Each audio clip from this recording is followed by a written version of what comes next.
నమస్తే, welcome back to Deepa TV news. నా పేరు అనుష. వార్తలోకి వెళితే శుక్రవారం ములుగు జిల్లా కన్నాయిగూడెం మండలం తుపాకులగూడెంలో గల సమ్మక్క సాగర్ ప్రాజెక్టు వద్దకు హెలికాప్టర్లో చేరుకున్న నీటిపారుదల మరియు పౌర సరఫరాల శాఖ మంత్రి ఉత్తమ్ కుమార్ రెడ్డి, రెవెన్యూ శాఖ మంత్రి పొంగులేటి శ్రీనివాసరెడ్డి, గ్రామీణాభివృద్ధి, పంచాయతీరాజ్, మహిళా శిశు సంక్షేమ శాఖ మంత్రి దనసరి అనసూయ సీతక్క ప్రాజెక్టుని పరిశీలించారు.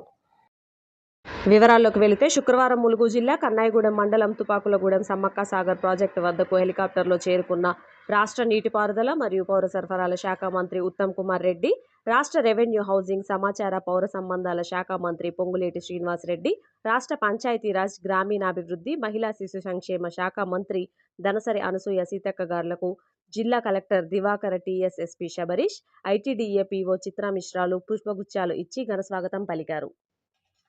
అనంతరం మంత్రులు ములుగు జిల్లాలోని కన్నాయిగూడెం దేవాదుల ప్రాజెక్టును పరిశీలించారు. ఈ కార్యక్రమంలో మండల డిప్యూటీ చైర్మన్ బండ ప్రకాష్, ఎమ్మెల్యేలు, అధికారులు పాల్గొన్నారు.